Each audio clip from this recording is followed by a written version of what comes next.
JobKeeper payments will start to be handed out to more than 700,000 Australian businesses this week, helping pay the wages of 4.7 million Australian workers. It comes as the Prime Minister unveils his plan to kickstart our broken economy, putting the pressure on state leaders to reopen the country. Treasurer Josh Frydenberg joins us now from Canberra. Treasurer, good morning to you. Nice to be with you, Ali. Well, the money starts flowing today, but the curtain does come down on JobKeeper and JobSeeker in September. Loan repayment holidays also end then. What happens?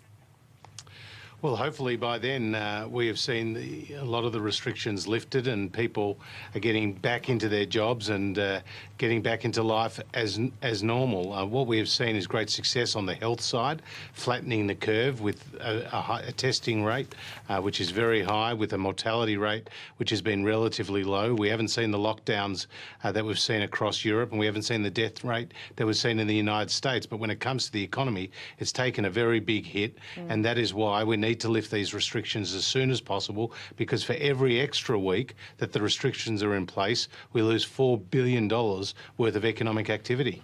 And this is the issue here, isn't it? I mean, you're paying the bills, but the states have all the power on when we reopen. Is that frustrating? Well, I think the National Cabinet is working well, and we're all in this together, and it's been a Team Australia moment.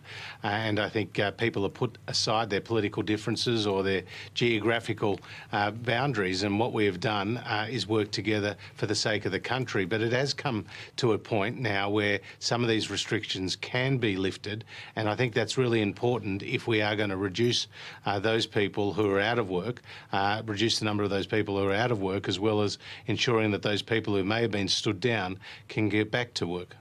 But you have seen states doing their own thing. Of course, Victoria, they're not reopening schools. Is that frustrating for the government?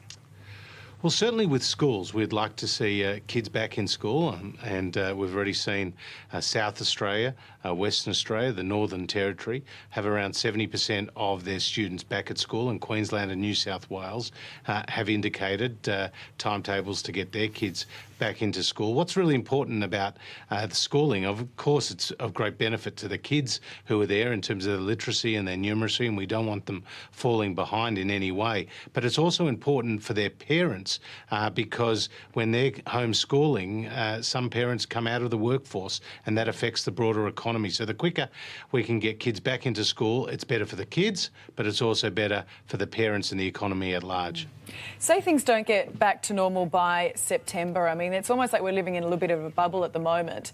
Say we're not back to where we wish to be or back to normal by September. Is another stimulus package on the cards? Is it something being discussed? Because I can't imagine there's much left in the kitty. Well, there is no money tree at the back of the parliamentary garden. There's nowhere I can go and just pluck a few extra bills off and spend them freely. The money that we spend, we have to raise through the issuing of bonds. We have to pay interest on that debt, and we have to pay that debt back at a future point in time. So we're very conscious of living within our means. And Australia had the benefit of going into this crisis with a strong balance sheet.